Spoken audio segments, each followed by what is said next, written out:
et à tous, j'ai l'immense plaisir de vous retrouver enfin sur ma chaîne Booktube d'encre et de papier. Je suis Lara, je souhaite la bienvenue à ceux qui débarquent sur cette chaîne et un bon retour à ceux qui l'ont connue au tout début il y a un an. Pour la petite histoire, voilà, j'ai décidé d'ouvrir une chaîne pour parler de livres et de littérature il y a un an. Pendant 6 mois, j'ai fait quelques vidéos, je débutais et ensuite je me suis absentée quelques mois. Simplement par manque de temps, hein, réellement, parce que j'avais une trop grosse charge de travail, que je déménageais, que j'ai eu des gros pépins de santé, et que à ça s'est rajouté une grossesse surprise, et je manquais clairement de temps, il a fallu que je fasse un choix, et du coup c'est la chaîne que j'ai mis de côté, mais il se trouve que pour des raisons médicales, je ne vais pas pouvoir travailler pendant 6 mois, donc j'ai beaucoup de temps devant moi, et c'était l'occasion de reprendre la chaîne, et d'aller au bout de ce projet, et de partager tout simplement le plaisir que j'ai pour la littérature en général, et quoi de mieux que le mois de la fantaisie pour le faire. En effet, je pense que la majorité d'entre vous avez déjà entendu parler de ce challenge du mois de la fantaisie, qui est un challenge qui existe depuis 3 ans, qui a été lancé par Stéphanie de la chaîne Piketty Bookin, qui est une booktubeuse juste génialissime que j'adore. Le principe c'est simple, c'est pendant tout le mois de mai, du 1er au 30 mai, c'est de lire un maximum de livres de fantaisie. Voilà, je vous mettrai sa vidéo avec le petit i par là et vous aurez tout en barre d'infos, vous pourrez voir toutes les explications et les tenants et les aboutissants de ce challenge. Globalement, le principe est simple, c'est de lire un maximum de livres de fantasy et il y a des catégories à respecter et ce qui est assez drôle dans ce challenge, c'est d'essayer de lire un livre de chaque catégorie. Donc par exemple, lire un tome d'une saga que vous suivez dans le domaine de la fantaisie, lire un pavé de 500 pages, lire un livre qui est un des plus anciens de votre pile à lire et que vous n'avez toujours pas réussi à ouvrir, etc. etc. Le but, c'est pas de faire de la concurrence en disant moi j'en ai lu 10, moi j'en ai lu 25, c'est plutôt de se challenger soi-même. L'année dernière, Piketty avait mis en place un système de points, cette année il n'y en a pas. Sachant qu'un même livre peut rentrer dans plusieurs catégories, ça peut très bien être un livre écrit par exemple par une femme, par une autrice, et en même temps, dedans, il peut très bien y avoir des animaux fantastiques, et dans ce cas-là, ça compte dans les deux catégories. Moi, j'ai décidé de me lancer un challenge à moi-même et d'atteindre 25 points. Je ne sais pas du tout si je vais y arriver, je vais essayer. Je trouvais ça rigolo, c'est la première fois que je participe à ce challenge devant ma caméra. Je l'ai fait l'année dernière, mais à titre personnel. Donc du coup voilà, c'est un petit défi que je me lance à moi-même. Vous allez voir, il y a beaucoup de livres dans la pile à lire que j'ai sélectionné pour le mois de la fantaisie. Mais comme je vous l'ai dit, je ne travaille pas et je suis en partie coincée chez moi. Donc du coup, j'ai énormément de temps pour lire, ce qui n'est pas forcément le cas de tout le monde. Voilà, j'espère que j'ai été claire. Et je vous propose du coup de commencer tout de suite, histoire que cette vidéo ne soit pas trop longue. C'est parti. Alors, autant vous prévenir tout de suite, je n'ai pas classé les livres en fonction des catégories définies par Piketty. C'était trop compliqué, il y avait trop de livres. Je vais vous les présenter comme ça vient et puis adviendra ce que pourra. Alors, le premier livre que je souhaiterais lire ce mois-ci, c'est un livre écrit par James Clemens. Pour moi, il s'agit d'une relecture, c'est un tome 1. C'est Le Feu sacré de la sorcière, les bannis et les proscrits. C'est aux éditions Milady, qui est en fait un dérivé des éditions Bragelonne, si je dis pas d'ânerie. Voilà, j'ai lu ce livre, ce tome 1, il y a 3-4 ans. Et en fait, entre-temps, j'ai acheté tous les autres tomes parce que j'étais tombée sur une super promotion dans une librairie. Je crois qu'il y a au moins 5 tomes, quelque chose comme ça. Et en fait, j'ai jamais eu l'occasion de les lire parce qu'au fur et à mesure, j'ai complètement oublié l'histoire du tome 1. Donc j'avais très envie de relire ce tome 1 avant de lire la suite. Donc le mois de la fantaisie, c'était l'occasion. Pour la petite histoire, c'est une jeune fille qui vit paisiblement dans un village avec ses parents. Et un jour, elle va se révéler être une sorcière et il y a des gens qui vont se mettre à la poursuivre. Et va s'en suivre tout un tas de péripéties très complexes. Voilà. Je suis assez impatiente de le relire et de pouvoir du coup après entamer enfin la suite de cette série qui traîne dans ma pile à lire depuis très longtemps. Ensuite, pour cette pile à lire, j'ai sélectionné des mangas, 3 mangas de la même saga qui s'appelle L'Atelier des sorciers, que vous devez sûrement connaître, qui est très en vogue en ce moment. J'ai lu le tome 1 au mois d'avril, du coup par la suite j'ai commandé les autres tomes. Voilà, c'est aux éditions, c'est Pika Édition et c'est écrit par une femme qui s'appelle Kamome Shirahama. Je suis désolée, je suis obligée de lire, mais sinon je vais écorcher son prénom. Voilà, j'ai adoré le tome 1, c'est une histoire qui est assez fraîche, assez sympa. C'est l'histoire d'une jeune fille qui est une humaine, qui rêve d'être sorcière, mais elle n'est pas sorcière. Un jour, elle va créer une catastrophe et du coup, elle va se retrouver plongée dans le monde des sorciers pour pouvoir réparer sa catastrophe. Et franchement, j'ai adoré le tome 1, c'était frais, c'était simple, on était vite embarqué par l'histoire et je suis impatiente de découvrir la suite. Et comme les mangas, ça se lit vite, voilà, je sais pas si je lirai les trois, mais il y a de fortes chances quand même que si un matin je suis motivée, je m'enchaîne les trois d'un coup. C'est possible. Ensuite, j'ai sélectionné un livre de Anne Bishop aux éditions Mélodie. C'est un tome 3. C'est Meg Corbin, Gris Présage. C'est pareil, c'est une saga que j'ai découvert grâce à Piketty. C'est de l'urban fantasy et plus exactement de la bitlit, c'est-à-dire de la littérature qui parle de loups-garous, zombies et autres êtres étranges. J'ai dû vous présenter le tome 1 et 2 dans une de mes vidéos il y a un an. Et en fait, j'avais adoré. Normalement, j'aime pas trop la bitlit, mais là, j'avais vraiment bien aimé. Et je sais pas, le tome 3 se traînait en longueur et je l'ai jamais terminé. Donc, j'ai décidé de me relancer dans ce livre, dans ce tome 3, et d'essayer d'aller au bout, puisque derrière, il y a un tome 4, voire même un tome 5, je crois. Voilà, pour la petite histoire, on est dans les villes d'aujourd'hui. Il y a des enclos et dans ces enclos vivent des loups-garous, etc. Qui ont leurs propres règles. Il y a aussi d'autres êtres étranges. Et il y a une jeune fille qui est une Cassandra Sensu, c'est-à-dire que quand elle se coupe, elle a des visions. Elle est poursuivie par des gens et elle va aller se réfugier dans l'un des enclos pour trouver de l'aide. Et du coup, elle va se mettre à vivre dans cet enclos. Et ensuite, elle a des visions et du coup, il va se passer plein de choses. Voilà. Donc j'espère que je vais réussir à de nouveau accrocher à la saga et poursuivre ma série jusqu'au bout et ne pas abandonner une deuxième fois. On verra. Ensuite, je vous présente La Faucheuse de Neil Shusterman, en espérant que je prononce bien. C'est également un livre que j'avais abandonné, c'est aux éditions Robert Laffont. Je l'avais abandonné tout simplement parce que ça parle énormément de mort et en fait, autant j'avais accroché à l'écriture et à l'originalité du roman, autant ça m'avait mis tellement mal à l'aise qu'à la fin j'en dormais plus. Donc je l'ai laissé tomber.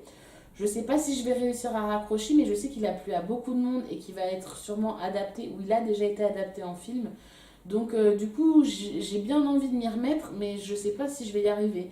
Je me dis que peut-être avec le printemps, l'été, au soleil, ça devrait mieux passer. Pour le petit résumé, c'est marqué en quatrième de couverture. Les commandements du faucheur, tu tueras sans aucun parti pris, sans sectarisme et sans préméditation. Tu accorderas une année d'immunité à la famille de ceux qui ont accepté ta venue. Tu tueras la famille de ceux qui t'ont résisté. Et voilà, et je crois que ça parle de l'histoire, je ne sais plus si c'est une jeune fille ou un jeune homme, qui va devenir un faucheur ou une faucheuse, et on va le suivre dans sa formation. Voilà, c'est assez spécial. Si vous avez réussi à accrocher à cette saga, n'hésitez pas à me laisser un petit commentaire pour m'encourager et me motiver à le lire. Ou alors si vous l'avez détesté et que vous avez trouvé ça glauque, dites-le moi, que je me sente un petit peu moins seule. N'hésitez pas, on verra. Ensuite, les deux livres que j'ai sélectionnés, ce sont des reliques de ma pile à lire, c'est-à-dire des livres qui traînent dans ma bibliothèque depuis plusieurs années, voilà, qui sont parmi les plus anciens que j'ai jamais réussi à ouvrir. Le premier, il s'agit d'un livre de Robin Hobb, L'assassin royal première époque, donc c'est le tome 1, et d'ailleurs je dois avoir le tome 2 qui traîne également dans ma bibliothèque. C'est aux éditions J'ai lu. Je ne connais pas du tout l'histoire, je sais juste que Robin Hobb est un grand auteur et que je n'ai jamais eu l'occasion de lire un livre de lui. Pourquoi j'ai choisi le plus gros pour démarrer, je ne sais pas. Je vais essayer quand même. Pourquoi je ne l'ai pas lu? Parce que c'est une grosse pavasse quand même, hein. Vous voyez bien, il est énorme. Il fait 1000 pages, je crois. 1000 pages et c'est vraiment écrit en tout petit. Ouais, 1085 pages et quelques. Voilà. Donc, là, il va me falloir de la motivation, mais j'ai du temps. Alors pourquoi pas, c'est peut-être l'occasion. Et ma deuxième relique qui traîne depuis longtemps, c'est Le Trône de Fer, l'intégrale numéro 1. Et celui-là, c'est les éditions J'ai lu aussi. Alors lui, j'avais déjà essayé de le lire il y a longtemps, il y a au moins 2-3 ans. Mais j'avais été alourdie par les descriptions. J'avais beaucoup de mal à accrocher à la plume. Ça me plaisait pas. Et comme en plus j'ai découvert la saga, la série de Game of Thrones dès le début, dès la première saison, et que j'ai accroché tout de suite, après j'arrivais plus à lire le roman. Mais là, comme on arrive à la fin de la 8e saison, je me dis que c'est peut-être l'occasion de m'y mettre. On verra si j'y arrive, j'en suis pas sûre, mais je vais réessayer. Ensuite, pour ce challenge, j'ai sélectionné 2 BD. Le premier, c'est un album jeunesse, c'est un tome 2. Ça s'appelle La boîte à musique. C'est aux éditions Dupuis. C'est écrit par JG et Carbone. Voilà, et ça s'appelle Le secret de Cyprien. Et visiblement, vu la petite vignette qu'il y a là, ça brille dans le noir. Il y a des pages qui doivent briller dans le noir, donc j'ai plus qu'à le lire sous ma couette. J'ai lu le tome 1 le mois dernier et j'ai adoré. Ce tome 2 m'a été offert par ma belle-mère à Noël. Voilà, j'ai adoré, cet album est magnifique. Ça raconte l'histoire d'une jeune fille qui a perdu sa maman, qui hérite d'une boule de cristal qui appartenait à sa mère, et en fait elle va se rendre compte qu'elle peut rentrer dans la boule de cristal et atterrir dans un monde imaginaire, et les planches sont juste magnifiques. C'est le genre de livre que j'aimerais que mes enfants lisent plus tard.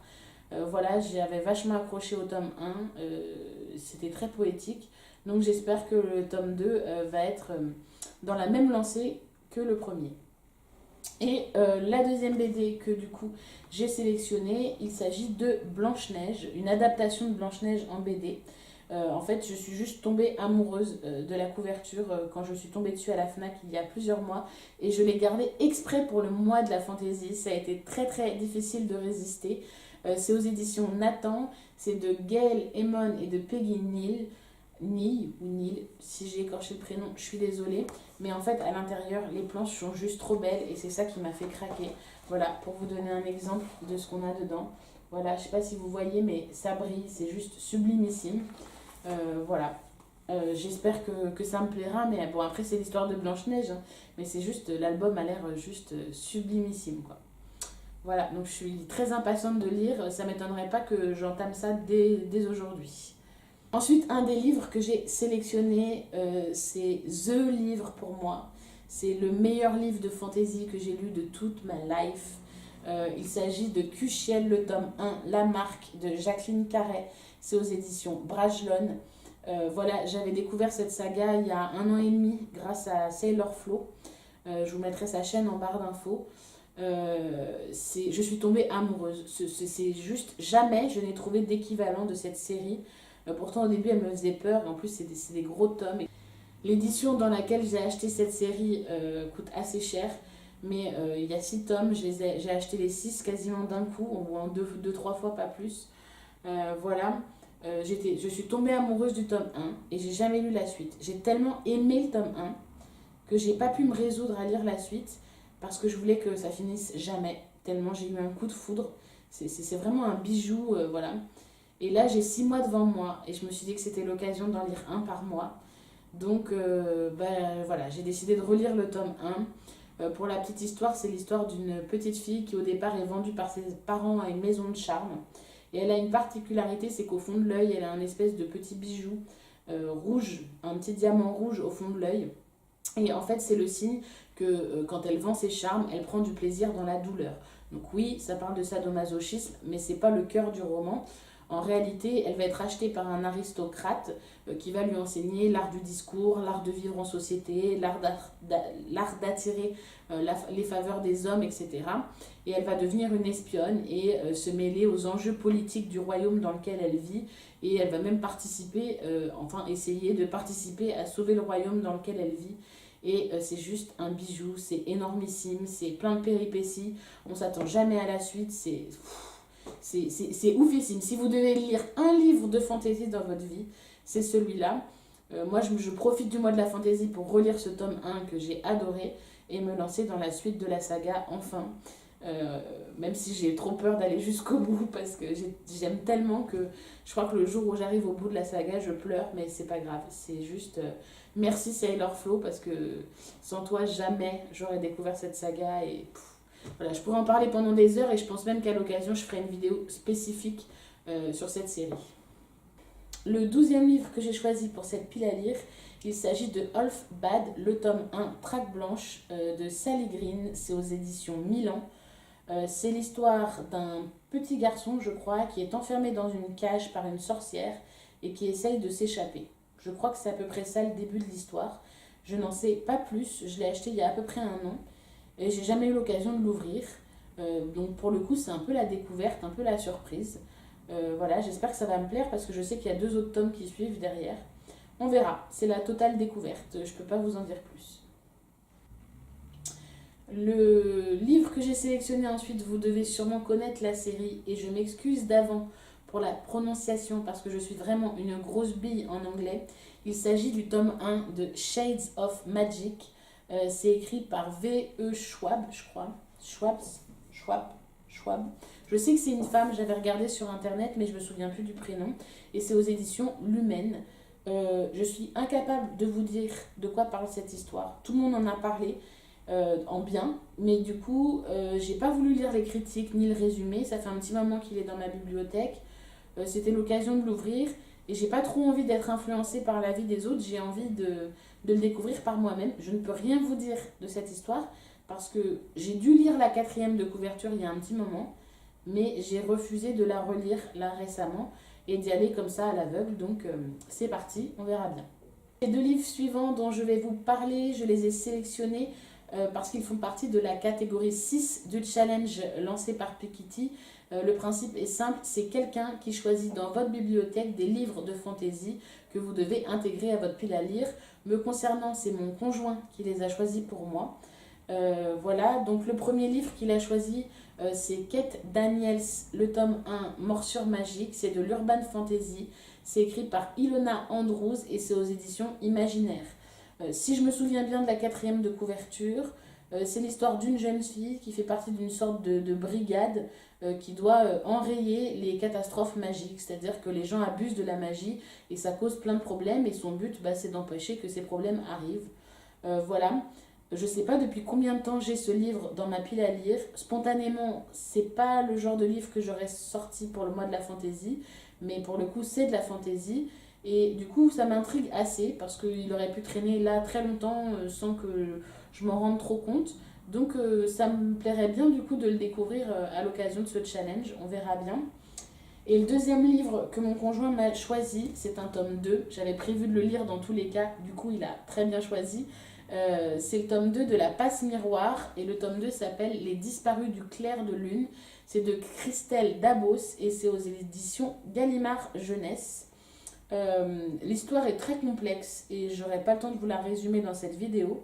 Mais si vous voulez en savoir plus, je vous mettrai un petit i comme d'habitude et je vous renverrai vers une vidéo que j'ai déjà faite où je donne mon avis sur le tome 1. Globalement, j'avais beaucoup aimé le personnage d'Ophélie. Je crois que c'est Ophélie si je dis pas de bêtises, qui est une sorte d'anti-héros qui m'a charmée, mais je trouvais qu'il y avait des lacunes, enfin des lacunes c'est peut-être pas le bon mot, mais qu'il y avait des soucis dans l'écriture littéraire, il y avait des choses qui me gênaient. Donc j'avais été très partagée sur cette première lecture, mais j'étais quand même intriguée de lire la suite. Donc c'est l'occasion, pareil, c'est un gros pavé, je pense qu'il fait au moins 500 pages, on verra ça. Ensuite j'ai choisi un livre dont on a beaucoup parlé, qui s'appelle Le Faiseur de rêves, c'est de Laini Taylor, c'est aux éditions Lumen. Voilà, je peux pas vous dire grand chose sur l'histoire. Il est sorti il y a à peu près 1 an et je sais qu'il y a le tome 2 qui vient de sortir ou qui va sortir là incessamment sous peu. Je crois qu'il vient de sortir. J'avais dû vous le présenter dans un book haul et puis j'ai jamais eu l'occasion de le lire. Et il est juste trop beau avec cette espèce de libellule là à l'envers qui brille. Celui-là, je suis vraiment très impatiente de le découvrir. Et pareil, totale découverte, c'est la surprise. L'avant-dernier livre que je vous présente, c'est également un roman qui est bleu. Il s'agit d'Encre de verre et d'acier, le tome 1. C'est écrit par Gwendoline Clare, ou Claire, Clare je pense, j'espère que je prononce bien. C'est également aux éditions Lumen. Pour la petite histoire, si je me souviens bien, c'est l'histoire de scriptologues, donc des personnes qui écrivent avec une encre spéciale sur du papier et ils peuvent, grâce à ça, créer des mondes imaginaires entiers jusqu'au moment où il y en a un qui va créer des êtres humains et ça va faire un bazar pas possible. Si j'ai bien suivi, ça se trouve, je suis complètement à côté de la plaque. Pareil, ça fait un petit moment que je l'ai, j'ai pas eu l'occasion de le lire. Je sais qu'il y a un tome 2 qui est sorti, qui à l'inverse, lui, est rouge et orange flash. Voilà, c'est un livre qui m'intrigue beaucoup. J'espère avoir l'occasion de le découvrir ce mois-ci. Pareil, c'est la surprise. On arrive enfin au bout de cette vidéo puisque le dernier livre que j'ai choisi pour ce mois de la fantaisie, il s'agit d'un palais d'épines et de roses de Sarah J. Maas. Voilà, c'est aux éditions La Marinière. C'est une saga dont on a beaucoup parlé. Le tome 2 est déjà sorti et le tome 3 va sortir ou est sorti. Voilà, pour la petite histoire, c'est une humaine qui chasse pour nourrir sa famille et elle va tuer un être sacré, un faix, je crois, un animal magique, je sais pas trop ce que c'est, et du coup c'est un sacrilège, et du coup elle va être emmenée dans le royaume des immortels pour aller dans une espèce de prison, mais en fait elle va se rendre compte que sa prison, bah, elle est plutôt confortable, et en fait petit à petit elle va découvrir que si elle est réellement là-bas, c'est plutôt pour sauver le royaume des immortels. On a beaucoup parlé de cette saga, j'en sais pas plus, je sais juste que beaucoup de gens ont accroché. Donc j'étais curieuse de le découvrir. Voilà, cette vidéo est enfin terminée. N'hésitez pas à lâcher un petit pouce bleu, ça fait toujours plaisir et c'est encourageant. Mais surtout, n'hésitez pas à me laisser des commentaires si jamais vous avez lu l'un des livres que je vous ai présentés ou que vous êtes également en train de le lire durant ce mois de la fantaisie. Ça me ferait très plaisir d'échanger avec vous et d'écouter vos avis à ce sujet, voire même que vous me suggériez des lectures que j'aurais pas présentées dans cette vidéo si jamais ils traînent au fond de ma bibliothèque. Après, je vous avoue, je ne pense pas acheter d'autres livres ce mois-ci parce que comme vous le savez, c'est le mois de la fantaisie et à la fin du mois, du 23 au 26 mai, il y a les Imaginales à Épinal. Je compte bien m'y rendre et acheter des livres. Je me suis mis quelques sous de côté, donc il faut que je sois raisonnable au niveau de mes achats livresques. Voilà, en tout cas, moi j'ai pris un énorme plaisir à vous retrouver. Je suis vraiment contente d'avoir enfin repris cette chaîne. J'espère que ça va continuer et que vous avez pris autant de plaisir que moi. Et surtout, le plus important, n'oubliez pas, prenez soin de vous.